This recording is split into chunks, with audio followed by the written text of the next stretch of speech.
வணக்கம். எஸ்ஜே மாந்திரிகம். இந்த மாந்திரிகத்தில் கேட்டதை கொடுக்கும் வராகி அம்மன். கேட்டது எல்லாமே கொடுத்துருவாங்களா? கொடுப்பாங்க. அவங்களையே நம்பிக்கிட்டு இருக்கிறவங்களுக்கும், அவங்களே தினமும் பூஜித்துக்கிட்டு இருக்கிறவங்களுக்கும், அவங்களுடைய மந்திரத்தை சொல்லிக்கிட்டு இருக்கிற ஒவ்வொருத்தருக்குமே வராகி அம்மன் சொல்லக்கூடிய இந்த போர்க்குணம் கொண்ட தெய்வம். அரசர்கள் முதல் கொண்டு இருந்து எல்லா விதமான நன்மைகளும் எல்லா விதமான பெரிய பெரிய விஷயங்களெல்லாம் சாதித்தவங்க இந்த வராகி அம்மனுடைய பூஜைகளை செய்து எல்லாமே வெற்றி பெற்றிருக்கிறாங்க. வராகி அம்மன் ஸ்ரீ வராகி அம்மன் இவங்களுடைய தாரக மந்திரம் என்னன்னு கேட்டிங்கன்னாக்கா, இவங்களை தினமும் பூஜிக்கிறவங்களும் இவங்களுடைய மந்திரத்தை சொல்கிறவங்களுக்கும் இவங்களுடைய நினைவாக இருக்கிறவங்களுக்கு எந்த விதமான ஆபத்தும் இல்லை, எந்த விதமான பிரச்சனையும் இல்லை. எந்த பிரச்சனையாக இருந்தாலும் அதுக்கு ஒரு முடிவுன்றது இவங்க சீக்கிரமாகவே கொடுத்து ஆபத்தில் இருந்து காப்பாற்றி அவங்களுக்கு எந்த விதமான தொந்தரவு கொடுக்குறவங்கள பழி வாங்கிறதுல நம்பர் 1ன்னு சொல்லலாம். இவங்க சாத்வீக தெய்வங்கள்னு இருக்கிறாங்க. சாத்வீக தெய்வத்தில் பார்த்தீங்கன்னாக்கா, இவங்களை பொறுத்த வரைக்கும் சாத்வீக தெய்வங்கள் ஒரு சிலர் இருக்கிறாங்க. அது யாருன்னு கேட்டால் லலிதா பரமேஸ்வரி, அதுக்கப்புறம் பார்த்தீங்கன்னா திரிபுர சுந்தரி, மகாலட்சுமி, சரஸ்வதி, புவனேஸ்வரி, ராஜமாதாங்கி, ராஜேஸ்வரி. இவங்கெல்லாம் கேட்டிங்கன்னா சாத்வீக தெய்வங்கள். மக்களுக்காக நற்பலன்களை கொடுக்கறதுக்காகவும் நல்லதுக்காகவே செய்கிறவங்க தான் இத்தனை சாத்வீக தெய்வங்கள். அதே மாதிரி பார்த்தீங்கன்னாக்கா போர் தெய்வங்கள், அதை கேட்டிங்கன்னாக்கா போர் தெய்வங்கள்னு ஒரு சிலர் இருக்கிறாங்க. அந்த போர் தெய்வங்களை பொறுத்த வரைக்கும் இவங்களுக்கு எதை அந்த ஒவ்வொரு தெய்வத்தையும் ஒவ்வொருத்தரும் எதுக்காக சித்தி பண்ணாங்கனாக்கா, அவங்களுக்குள்ளே இருக்கக்கூடிய அவங்களுடைய மன போராட்டத்திலிருந்து விடுபடுறதுக்காகத்தான் ஒவ்வொரு தெய்வத்தை அவங்களுக்கு பிடிச்ச தெய்வத்தை அவங்க வணங்குறாங்க, அதனுடைய மந்திரத்தை சொல்கிறாங்க, அதுக்கு உண்டான பலனை அவங்க அனுபவிக்கிறதுக்கு ஆரம்பிக்கிறாங்க. சரி, இப்போது போர் தெய்வத்துங்களை நம்ம எடுத்துக்கிட்டோம்னாக்கா, போர் தெய்வங்களெல்லாம் யார், எங்கெங்கேருந்து எப்படியெல்லாம் அவங்க வழி பண்ணுறாங்க, என்ன செய்கிறாங்கன்றது நீங்கள் பார்த்தீங்கன்னாக்கா, பேய் பிசாசுகள் முதல் கொண்டு மொத்தமே அவங்களுக்குள்ள நம்ம ஆதி பராசக்திக்குள்ளே அடக்குன்னு சொல்கிறோம். அதே மாதிரி கேட்டிங்கன்னாக்கா, இவங்களை பொறுத்த வரைக்கும் பகலமுகி,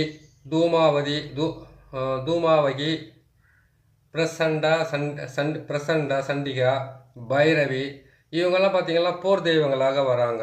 அதே மாதிரி கேட்டிங்கன்னாக்கா, அன்னை பராசக்தி, ஆதி பராசக்திக்கு பார்த்தீங்கன்னாக்கா 16 வகையான முகங்கள் இருக்குதுன்னு நம்மளுடைய முன்னோர்கள் சொல்லியிருக்காங்க. 16 வகையான முகங்களும் 16 வகையான பாவனங்களும் 16 வகையாக அவங்க தோற்றங்களை பெற்று மக்களுக்கு அருள் பாலித்தாங்க. அவங்களுக்கு நிறைய அவங்க மக்களுக்கு நன்மை செய்கிறதுக்காக இதை எடுத்தாங்கன்றது நம்மளுக்கு முன்னோர்கள் சொல்லியிருக்கிற ஒரு முக்கியமான விஷயம். சரி, நம்ம வராகியை வணங்குறதுனால நமக்கு என்ன நன்மை நடக்க போகுது, என்ன செய்ய போகுது, என்ன போகுதுனாக்கா, அது குலதெய்வமாகவோ இல்லை இஷ்ட தெய்வமாகவோ இல்லைன்னு கேட்டிங்கனாக்கா, அது அவங்க மனசுக்கு பிடிச்ச தெய்வமாகவோ அவங்க வணங்கி அதுங்கிட்ட வரம் பெறது சாதாரண விஷயம். ஏன்னு கேட்டிங்கனாக்கா, நிறைய தேவதைங்களை பார்த்தீங்கன்னாக்கா இப்படி தான் அவங்களுக்கு வரம் இது பண்ணணும், இப்படி தான் அவங்கள வணங்கணும், இப்படிதான் இருக்கணும், இந்த மாதிரி துணியை உடுத்திக்கணும், காலையில் இருந்தால் குளிக்கணும், விடிய காலத்தில் எழுந்திரிச்சு மந்திரத்தை சொல்லணும், ராத்திரியில் போய் செய்யணும், இதெல்லாம் பண்ணணுன்றதெல்லாம் இவங்ககிட்ட கிடையாது. இந்த அம்மாவை நினச்சி இவங்களுடைய மூல மந்திரத்துங்களை இரவும் பகலும் அப்பப்போ நீங்கள் சொல்லிக்கிட்டு இருந்தாவே இவங்களுடைய நன்மைகள் நிறைய நடத்துக்க ஆரம்பிக்கிறோம். சரிங்க, வராகி அம்மனுடைய அப்படின்னா தான் ஒரு பெரிய நன்மையாக அவங்க செய்கிறாங்க. வராகி அம்மனை பொறுத்த வரைக்கும் இவங்களுடைய மானசீகமான பக்தர்களுக்கு உண்டான பல வகையான நன்மைகளை செய்வாங்க. என்னென்ன நன்மை செய்வாங்க? மந்திரத்தினால் ஏற்படக்கூடிய தொல்லைகளை தீர்ப்பாங்களா? வாழ்க்கையில் வரக்கூடிய வறுமைகளும் கஷ்டத்திலிருந்து அவங்க விலக்கி வைப்பாங்களா? அப்படி இல்லைன்னு கேட்டிங்கன்னாக்கா வேறு என்ன தான் நன்மை செய்வான்னு கேட்டிங்கன்னாக்கா, எல்லா நன்மைகளும் செய்யக்கூடியது இந்த அம்மா வராகி தெய்வம் தான். இந்த வராகி தெய்வத்தை பொறுத்த வரைக்கும் குலதெய்வமாக யார் நினைக்கிறாங்களோ, காவல் தெய்வமாக யார் நினைக்கிறாங்களோ, வாழ்க்கையில் துன்பங்கள் வரக்கூடாதுன்னு யார் நினைக்கிறாங்களோ, பகையவர்கிட்ட இருந்து விலகி நிற்கணும்னு நினைக்கிறாங்களோ, பகையவர்களை அழிக்கணும்னு நினைக்கிறீங்களோ, அப்படி எதை நீங்கள் நினைக்கிறீங்களோ அதுவாகவே அவங்க மாறி உங்களுக்காக நன்மை செய்கிறதுக்காக காத்துக்கிட்டு இருக்கிறவங்க தான் ஸ்ரீ வராகி. கேட்ட வரம் கொடுக்கும் வராகி அம்மன் சொல்லுவாங்க. சரிங்களா? இப்போ பார்த்தீங்கன்னாக்கா என்ன வரத்தை நம்ம கேட்க போகிறோம்? மிஞ்சி போனாங்க இந்த உலகத்தில் நல்ல சாப்பாடு சாப்பிடணும், நிம்மதியாக வாழணும், நல்ல தொழில் இருக்கணும், நல்ல வீடு இருக்கணும், நல்ல துணி போடணும். இது தானே எல்லோருடைய ஆசையுமே. இதுக்கு மேலே பார்த்தீங்கன்னாக்கா தன்னுடைய வாரிசுகளுக்காக சொத்தை சேர்த்து வைக்கணும், பணத்தை சேர்த்து வைக்கணும், எல்லாத்தையும் சேர்த்து வைக்கணும், பாவத்தை சேர்த்து வைக்கக்கூடாது. முக்கியமான விஷயம் புரியுதுங்களா? பாவம் என்பது எங்கே எந்த இடத்துல நிற்குதுன்னு கேட்டிங்களானாக்கா, ஒருத்தர் அபகரிக்கிறது, ஒருத்தர் ஏமாத்துறது, கொள்ளை அடிக்கிறது, கொலை செய்கிறது, திருடுறது, பொய் சொல்கிறது, இது எல்லாமே பாவ கணக்கில் சேர்றது தான். அதை நம்ம மிச்சம் வச்சுட்டு போனோமா தான் அடுத்த வாரிசுங்களுக்கு தொல்லையை கொடுக்கும். அந்த விதமான கருமத்துங்களிருந்து அறுத்து வாழ்க்கையில் நல்ல பலனை கொடுத்து வாழ்க்கையில் துன்பத்திலையும் துயரத்திலையும் வேதனையிலையும் கஷ்டத்திலையும் கவலையிலையும் கண்ணீரிலையும் அடிமட்டத்தில் இருக்கக்கூடிய ஒவ்வொரு மனுஷரையும் காப்பாற்றுறதுக்காக எடுக்கப்பட்ட அவதாரம் தான் வரகி.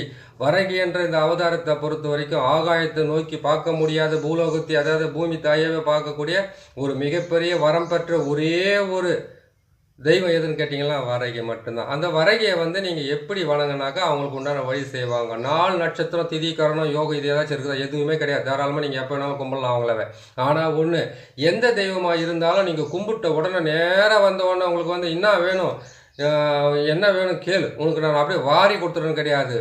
ஒவ்வொரு படியாக தான் வாழ்க்கையில் முன்னேற்றம் இருக்கணும். அதே மாதிரி தான் தெய்வத்துங்களை வணங்குறது தப்பு இல்லை. அதுக்காக செய்கிற தொழிலை விட்டுட்டு தெய்வத்தையே வணங்கிட்டு இருந்தாக்கா தெய்வம் நம்மளுக்கெல்லாம் எந்த விதமாக செய்யாது. அதான் ஒரு பெரியவங்க சொன்னாங்களாமே, காசியில் போய் கால் ஆட்டிக்கிட்டே இருந்தாக்கா கை நிறைய பணமோ வயிறு நிறைய சோறும் போட்டுருவாங்க. காலை ஆட்டி அவன் கால் தான் வீங்கி போயிடுச்சான். அந்த மாதிரி என்ன பண்ணணும்னு கேட்டிங்கனாக்கா, எல்லாத்துக்குமே ஒரு உழைப்பு வேணும். நம்மளுடைய உழைப்புன்றது எந்த அளவுக்கு வாழ்க்கையில் அதிகமாக இருக்குதோ அந்த அளவுக்கு வருமானமாக வரும். சரிங்களா?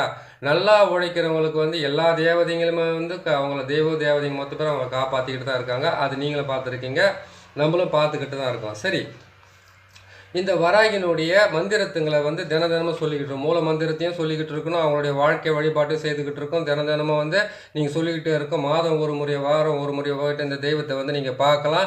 அப்படிலாம் கேட்டிங்கன்னா இவங்களுடைய படத்தை வீட்டுக்குள்ளே வச்சுக்கலாம். நிறைய பேர் சொல்லியிருப்பாங்க, வராகினுடைய படத்தை வீட்டில் வச்சோம்னாக்கா அது ரொம்ப கஷ்டமாக வரும், அப்படி வரும்னா ஒரு சிலருக்கு வரும். ஏன்னு கேட்டிங்கனாக்கா அவங்களுடைய குலதெய்வம் வேறு மாதிரி இருக்கலாம், அப்படி இருக்கலாம். அப்படி அவங்க உங்களுக்கு துன்பத்தை கொடுக்குறாங்களாம், நாள் பட அது உங்களுக்கு சரியாக வரும். சரி, வராகி அம்மனை வச்சு என்னென்ன செய்யலாம், எது செய்யலாம், சரி அதை செய்து முடிச்சோம்னாக்கா நம்மளுக்கு என்ன நன்மை நடக்கும்?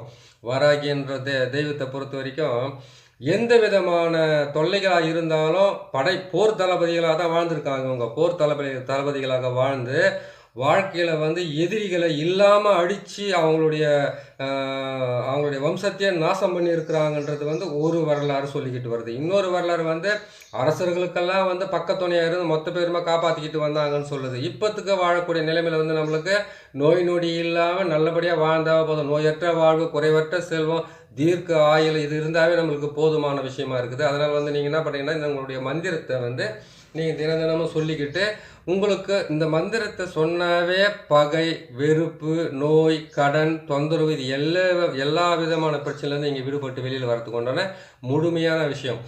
நடக்கவே முடியாத பல விஷயங்களை, கிடைக்காதுன்னு நினச்சிக்கிட்டு இருக்கிற பல அவங்கள உங்களுக்கு கிடைக்க வைக்கிறதுக்காகவும் உங்களுக்கு நடத்தி காட்டுறதுக்காகவும் அன்னை ஸ்ரீ வராகி கண்டிப்பாக அருள் பாலிக்கிறாங்க. உங்களுக்கு உதவி செய்வாங்க. நீங்கள் தாராளமாக நீங்கள் அவங்கள கும்பிட்டு உங்கள் வாழ்க்கையில் ஒன்று நன்மையை செய்துக்கலாம். சரிங்களா? சரி, வராகினுடைய மந்திரத்துங்களை பொறுத்த வரைக்கும் சின்னதாக தான் இருக்கும், ஆனால் ரொம்ப நல்லா இருக்கும். இதை நீங்கள் தினமும் சொல்லிக்கிட்டே வரலாம்.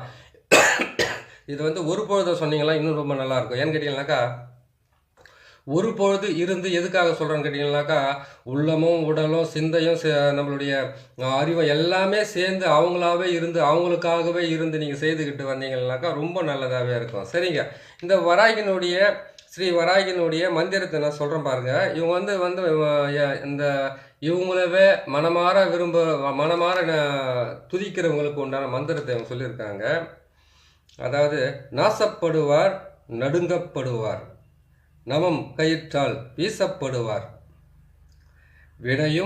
வினையும் படுவார் மேதினியோர். அப்படின்னு கேட்டிங்களேனாக்கா, உங்களை நீங்கள் இந்தாமல் வணங்கிட்டு போகிறீங்க. நீங்கள் ஒருத்தனை பார்த்துட்டு இவன் எனக்கு கெட்டவன், இவன் எனக்கு துரோகம் பண்ணவன், இவனால் தொட்டு இப்படி ஆச்சு, இவெல்லாம் தொட்டு இவ ஆச்சு, இவங்க இப்படி பண்ணாங்க அப்படின்னு சொல்ல வேண்டிய வார்த்தையே கிடையாது. நாசப்படுவார், நடுங்கப்படுவார். அதை கேட்டிங்கனாக்கா, இவங்களை நீங்கள் துதிக்கிட்டு நீங்கள் இவங்களை குலதெய்வமாக ஏற்றுக்கிட்டு இஷ்ட தெய்வமாக ஏற்றுக்கிட்டு நீங்கள் வணங்கிட்டு வந்தீங்கன்னாவே இவங்களை பொறுத்த வரைக்கும் இவங்க உங்களுக்கு முன்னாடியே போய் எல்லாமே காப்பாற்றக்கூடிய அதை விட விரைந்து போய் காப்பாற்றக்கூடிய ஒரு முக்கியமான ஒரு தெய்வமாகவே காவல் தெய்வமாகவே காத்து நிற்கிறாங்க. நம்மளுடைய பிரச்சனைகளுக்கு உண்டான வழி, எதிரிங்களுக்கு உண்டான வழி, எதிரிங்களுக்கு சொப்பனமாக நீங்கள் வாழலாம், அந்த அளவுக்கு வழி காட்டுவாங்க. மாந்திரிகத்தில் ஏற்படக்கூடிய பல வகையான பிரச்சனைகளிலிருந்து காப்பாற்றலாம். யார் எந்த மாந்திரிகம் செய்தாலும் உங்கள் வீட்டு பக்கம் வராமல் இருக்கணும்னு கேட்டிங்களானாக்கா, உங்கள் தொழிலில் தடை இல்லாமல் இருக்கணும்னு கேட்டால், உங்கள் வாழ்க்கையில் நிம்மதி இருக்கணும்னு கேட்டிங்களாக்கா, எதிரிகள் இருக்கிறாங்க. இவங்கள பாருங்கள், இவங்களுடைய கைகளில் வந்து 8 கரங்களாக இருக்குது. 8 கரங்கள்லையுமே வந்து 8 ஆயுதங்கள் ஏந்தி இருக்காங்க. அந்த 8 ஆயுதங்களை பொறுத்த வரைக்கும் நம்ம மகாவிஷ்ணு கையில் இருக்குமே சங்கு சக்கரம் கூட இவங்க கையில் இருக்குது. அதுக்கப்புறம் கலப்பை இருக்குது இவங்க கையில். எல்லாமே இவங்க கையிலே இருக்குது. நீங்கள் அதை பற்றி நீங்கள் கவலைப்பட வேண்டியதில்லை. அதை கேட்டீங்கன்னாக்கா, ஒரு தெய்வத்தை நீங்கள் முழுசாக வேண்டுறீங்க, முழுசாக வணங்குறீங்க, முழுசாக அவங்கள நம்பிக்கிட்டு இருக்கிறீங்க. அதே நம்பிக்கையோடு போங்க. அவங்க வந்து முழுசாக இருந்து காப்பாற்றுவாங்க. ஏன்னு கேட்டிங்கன்னாக்கா, சில சமயங்களில் வந்து நம்ம குல தெய்வமே இருந்தாலும் தூரம் நின்று பார்க்கக்கூடிய ஒரு நேரமெல்லாம் இருக்குது, கெட்ட நேரம். அந்த நேரங்களில் வந்து பார்த்தீங்கன்னாக்கா, விடாப்பிடியாக எந்த தெய்வத்தை வந்து மனசார வேண்டிக்கிட்டு இருக்குங்களோ அதுக்கு உண்டான வழி நடக்கும். துன்பம் வந்ததுக்கு அப்புறம் போய் கடவுள் போய் நின்றுன்னு வச்சுக்கோங்க, அவ்வளோதான் உங்களுக்கு இது. ஏன்னு கேட்டிங்கனாக்கா, நல்லா இருக்கும்போதே வாழ்க்கையில் வந்து எப்படா வாழணுன்றதை முடிவு பண்ணிவிட்டு கடவுள் மேலே அப்பயே நம்மளுக்கு பயபக்தி வந்துடணும். துன்பம் வந்ததுக்கப்புறம் கடவுள்கிட்ட போகக்கூடாது, கஷ்டம் வந்ததுக்கப்புறம் கடவுள்கிட்ட போகக்கூடாது, கண்ணீர் வந்ததுக்கப்புறம் என்ன இவ்வளோ அழுகுன்னு போகக்கூடாது. ஒரு நாளாவது ஒரு வருஷமாவது எல்லாருமே நல்லா இருக்காங்க. அப்படி நல்லா இருக்கிறாங்கன்னு கேட்டிங்கனாக்கா, அப்போ என்ன பண்ணணும்னு கேட்டிங்கன்னா, நல்லா இருக்கும்போது நாளையோட நாள் வந்து இதே மாதிரி இருக்குமா, அதை சிந்தனை பண்ணணும். என்றைக்குமே அதை சிந்தனை பண்ணால் தான் அதுக்கு உண்டான வழியும் பிறக்கும், நல்லதும் பிறக்கும். சரிங்க, இந்த வராகி அம்மனை வந்து நீங்கள் வணங்குறீங்க. வராகி அம்மனை வணங்கிட்டு அவங்களுக்கு உண்டான மந்திரத்துங்களை வந்து நீங்கள் தினமும் சொல்லிக்கிட்டே வரலாம். சரிங்களா? இவங்களுடைய மூல மந்திரத்தை பொறுத்த வரைக்கும் நான் சொல்கிறேன். இந்த மூல மந்திரத்தை அதிகாலையில் இருந்து சொல்லலாம், ஒரு பொழுதாக இருந்து சொல்லலாம், அப்படின்னு கேட்டிங்கன்னா படுக்கும்போது சொல்லலாம், எந்திரிக்கும் போது சொல்லலாம். வராகி அம்மனுடைய புகைப்படத்தை வச்சுக்கிட்டு வீட்டில் நீங்கள் செய்யலாம், ஒரு சின்ன சிலையாகவும் செஞ்சுக்கலாம். ஆனால் என்ன ஒன்று கேட்டிங்கன்னாக்கா, இவங்களுக்கு எந்த விதமான தீட்டம் இல்லையான்னு கேட்டிங்கன்னா, நமக்குன்னு வந்து ஒரு இடம் ஒன்று இருக்கணும். அந்த இடத்துல வந்து ஒரு சின்னதாக வந்து ஒரு ரூம் மாதிரி இருக்கணும். அந்த ரூமுக்குள்ளே வந்து இவங்களுடைய ஃபோட்டோவோ இவங்களுடைய சிலையை வச்சுட்டு நீங்கள் வணங்கின்னு வந்தீங்கன்னாக்கா, உங்கள் வாழ்க்கையில் வந்து மிகப்பெரிய வெற்றியை கொடுக்கறதுக்கு ஆரம்பிக்கும். கூடிய சீக்கிரத்தில் வந்து எந்தெந்த ராசிக்காரங்களுக்கு எந்த தெய்வம் எந்த தேவதையை வந்து குல தெய்வமாக கும்பிடணும், யாரை கும்பிட்டாக்கா உங்களுடைய வாழ்க்கையில் இருக்கிற பல பிரச்சனைகளெல்லாம் விலகி போகன்றதவே சீக்கிரமாக நான் போட்டுட்டு வரேன். இருக்கிறது மொத்தமே போட்டு முடிச்சுட்டு, அடிப்படை மாதிரிகள்லாம் போட்டு முடிச்சுட்டு, மூலிகை அகராதியை மொத்தம் போட்டு முடிச்சுட்டு, மைய அகராதி கிட்ட அஞ்சன அகராதியெல்லாம் மொத்தம் போட்டுட்டு, எந்தெந்த மாதிரி எப்படிலாம் இதெல்லாம் போட்டு முடிச்சதுக்கு அப்புறம் இதையெல்லாம் செய்துக்கிட்டு வரணும் முடியும். ஏன்னு கேட்டீங்கன்னாக்கா, வராகினுடைய இவங்களுடைய இதை எடுத்து பண்ணாக்கா, இது ஏகப்பட்ட விஷயங்களாக போய்கிட்டே இருக்குது. ஒவ்வொன்றுமே எடுக்கும்போது வந்து உங்களை கூட பாருங்கள், இந்த மாதத்தில் ஒரு படம் ரிலீஸ் ஆகுதுன்னா அடுத்த மாதத்தில் ஒரு படம் ரிலீஸ், வேறு படம் ரிலீஸ் ஆனால் தான் ஓடிக்கிட்டு இருப்பாங்க. அது ஒரே படத்தை பார்த்துக்கிட்டே இருக்க மாட்டாங்க. எவ்வளோபோ கருத்துள்ள படமாக இருந்தாலும் அதை வந்து அவாய்ட் பண்ணிடுறாங்க. அப்படி இருக்கும்போது வந்து இந்த வராகி அம்மன் வந்து கேட்டிங்கன்னாக்கா ஒரு 8 பதிவாக வரும். அது அப்பப்போ நான் சென்டரில் போட்டுக்கிட்டு வரேன். அவங்கள வச்சு எந்தெந்த வேலையெல்லாம் செய்து நீங்கள் சாதிச்சிக்கலாம், எந்த டைமில் அவங்கள மந்திரத்துங்களை வந்து நீங்கள் பிரயோகம் பண்ணி உங்கள் வாழ்க்கையில் வெற்றி பெறலான்றதுக்கு உண்டான வழியவே நான் சீக்கிரமாக சொல்லி உங்களுக்கு உண்டான வழியை நான் செய்து காட்டுறேன். சரி, இந்த வராகி அம்மனுடைய மூல மந்திரத்தை நான் சொல்கிறேன். சின்ன மந்திரமாக தான் இருக்கும். தினமும் வந்து காலையில் எந்திரிக்கும் போதும் படுக்கும் போதும் வேலை செய்யும் போதும் எப்போ வேணாலும் அப்பப்போ அந்த மந்திரத்தை கொஞ்சம் சொல்லிக்கிட்டீங்கன்னாவே உங்களுக்கு வந்து கண்டிப்பாக அதுலேருந்து வந்து உங்களுக்கு நற்பலனோ பிரச்சனைகளோ இருந்து விடுபடுறதுக்கு உண்டான வழியும், தீராத சோகத்தில் இருக்கிறீங்க, தீராத மனவேதையில் இருக்கீங்க, குடும்பத்தில் குழப்பமாக இருக்குது, குடும்பத்தில் வறுமையாக இருக்குது, குடும்பத்தில் வந்து கெட்டே நடந்துக்கிட்டு இருக்குது, ஏகப்பட்ட பிரச்சனைகள் வந்துக்கிட்டு, இதிலிருந்து உங்களுக்கு வந்து விடுபடுறதுக்கு உண்டான வழியை தான் இந்த கேட்டதை கொடுக்கும் வராகி அம்மன் சொல்லக்கூடிய இந்த இது நான் உங்களுக்கு சொல்லியிருக்கிறேன். சரி, இந்த வராகி அம்மனை பொறுத்த வரைக்கும் அவங்களுடைய மூல மந்திரத்தை சொல்கிறேன். ஓம் ரீம் நமோ வராகி கோர சொப்பன டண்டா ஸ்வாக, இதுதான் என்னுடைய மந்திரம். நல்லா கேட்டுங்க. ஓம் ரீம் நமோ வராகி கோர ஸ்வப்பனம் தண்டம் ஸ்வாக, இதுதான் இதனுடைய வந்து மந்திரமே. இந்த சின்ன மந்திரத்தை நல்லா எழுதி வச்சுக்கோங்க. ஏன்னு கேட்டிங்கன்னாக்கா, இதுலேயே வந்து இன்னும் பல விஷயங்களெல்லாம் அடக்கி கொடுத்துருக்காங்க. ஏன்னு கேட்டிங்கன்னாக்கா, இந்த வராகி அம்மனுடைய வாழ்க்கை வரலாறை வந்து முழுசாக நம்ம வந்து எதுவும் பார்க்கல. அதை பார்த்தோம்னாக்கா இன்னும் நல்லாயிருக்கும். அவங்களுடைய பிரச்சனைகளெல்லாம் எப்படிலாம் தீர்க்கிறது, எப்படிலாம் பண்ணுறதுன்றதெல்லாம் அதில் சொல்லியிருப்பாங்க. இதில் பொறுத்த வரைக்கும் பார்த்தீங்கன்னாக்கா, ஸ்ரீ வராகி, உன்மத் பைரவி, அதுக்கப்புறம் ஸ்வப்னசி, அதுக்கப்புறம் திரஸ்குரு அப்படி கொடுத்துருக்காங்க. அப்புறம் கிரிபாதவி, இவங்கெல்லாம் வந்து கேட்டிங்கன்னாக்கா, இவங்கெல்லாம் வந்து உபதெய்வங்களாகவும், இவங்க வந்து படைகளில் வந்து தளபதிகளாகவும், நம்மளுடைய பராசக்திக்கு வந்து கேட்டிங்கன்னாக்கா அந்தந்த டைமில் வந்து போர் தெய்வங்களாக இருந்து அந்த போரில் வந்து வெற்றி பெறத்துக்காக கொடுத்துருக்காங்க. இவங்களுடைய லைஃப் ஹிஸ்ட்ரியை படிச்சுக்கிட்டு போனோம்னாவோ சொல்லிக்கிட்டு போனோம்னாவோ பெரிய பெரிய விஷயமெல்லாம் கிடைக்கும் நம்மளுக்கு. அதனால் நீங்கள் வந்து என்ன பண்ணுங்க, இப்போ இருக்கிறத வரைக்கும் நீங்கள் பார்த்து செய்துக்கிட்டே வாங்க. இந்த செயலில் வந்து நீங்கள் தினமாக வந்து பிரச்சனைக்காக வந்து அலைய முடியல, ஓட முடியல, வர முடியல, இது இப்போ பண்ண முடியறதுக்காக இந்த வேலைங்களை வந்து வீட்டுக்குள்ளே உக்காந்துக்கிட்டு அவங்களுடைய புகைப்படத்தை ஒன்று வச்சுக்கிட்டு, அதுக்கு முன்னாடி வந்து ஒரு நெய் தீபமோ அப்படின்னு கேட்டிங்கன்னாக்கா எண்ணெய் தீபமோ ஒன்று ஏற்றி வச்சு அங்கே உக்காந்து நீங்கள் வணங்கினாவே உங்களுக்கு பல நன்மைகள் உங்களுக்கு நடக்கிறதுக்கு ஆரம்பிச்சிடும். சரிங்களா? என்றைக்குமே வந்து விடாமுயற்சியும் அதுக்கு உண்டான கடுமையான உழைப்பை தான் ஒரு மனுஷனை வெற்றி பெற வைக்குமே தவிர, தெய்வ தேவதைகளை எங்கே இருக்கிறாங்க, அந்த காலம் செய்யும் தொழிலை தெய்வம் சொல்லியிருக்காங்க, அந்த தொழிலை நீங்கள் நேசிங்க. எங்களுக்கு வேலையே இல்லையே, இந்த சூழ்நிலை நாங்கள் எப்படி இருக்கிறோன்னு கேட்டிங்கனாக்கா, தேடினா தான் எல்லாமே கிடைக்கும். ஈஸியாக கிடைக்கிற எந்த பொருளுமே நம்ம கையில் நிலைச்சி நிற்கிறதுல நல்லபடியாக அது நம்மக்கிட்ட இருக்கிறதும் இல்லை. அதனால் நீங்கள் தேடுங்க. இந்த மந்திரத்துங்களை தினமும் சொல்லுங்கள். வராகி அம்மனுடைய வாழ்க்கையினுடைய வரலாறு கேட்டு அவங்களுடைய இதுவெல்லாம் பார்த்தீங்கன்னாக்கா மிகப்பெரிய உங்களுக்கு வந்து மாற்றங்களை தாராளமாக கிடைக்கும். இந்த மந்திரத்துங்களை சொல்ல உங்கள் வீட்டுக்குள்ளே இருக்கிற ஒவ்வொரு சுமையாக தானாகவே குறையிறதுக்கு ஆரம்பிக்கும். கொஞ்சம் நீங்கள் முயற்சி பண்ணி நல்லபடியாக செய்துக்கிட்டு வாங்க. செய்திங்களா உங்களுக்கும் நன்மை நடக்கும், மற்றவங்களுக்கும் நன்மை நடக்கும்னு சொல்கிறோம். சரிங்களா? செய்து கொடுக்குறதா இருந்தாலும் சரி, நீங்களே செய்துக்கலாம். அந்த விஷயத்தில் இதுக்கெல்லாம் போய் எங்கே அலைய வேண்டிய அவசியமே கிடையாது. சரி, இந்த வராகி அம்மனுடைய விஷயத்தை நான் போட்டிருக்கேன். உங்களுக்கு பிடிச்சிருக்குன்னு நினைக்கிறேன். பிடிச்சிருந்தாக்கா அந்த சேனலை சப்ஸ்கிரைப் பண்ணுங்கள், லைக் பண்ணுங்கள், ஷேர் பண்ணுங்கள். இன்னொரு நல்ல பதிவில் உங்களை நான் சீக்கிரமாக சந்திக்கிறேன். நன்றி, வணக்கம்.